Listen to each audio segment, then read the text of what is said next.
Abel with Mazzella Company, been with the company well over 20 some years. You can tell by my gray hair that I've been with the company a long time. So question I get asked all the time is like, hey, I get a phone call, say, Al, I got to get my guys certified.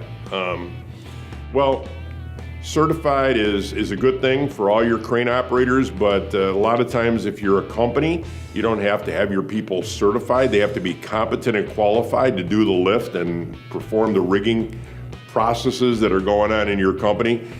Now again, if you're in the mobile crane world, construction world, mobile crane, those operators need to be certified, and we could direct you to a company that'll work on that certification. But for most companies, most of the smaller companies I deal with, there's some larger companies I deal with that have crane operators out there.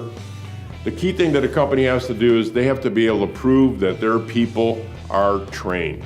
And how are you going to do that? Well, that sign-in sheet, that you do it internally, and then we are like another level to that. We're going to come into your company and we're going to perform training tailored for what you need, and then be able to give you a sign-in sheet certainly, but then we're going to put your people through a 1, 2, 3, 4 hour, maybe even longer class, depending on what situations are going on in the facility. They have to be competent and qualified to perform the lift. And you've got to be able to prove that. And as all of you know, you hear that phrase often, if you can't document that you've done it, you didn't do it. So we provide that documentation. We'll even provide a certificate of attendance to show if that's something you'd want to put into the file. And again, be careful. A lot of times people have temporary workers.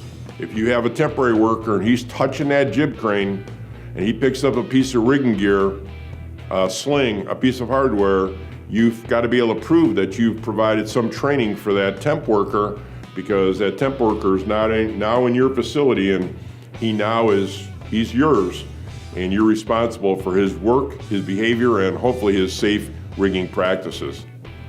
Thank you for watching today's video. If you liked it, show us by hitting that thumbs up button right below this video player.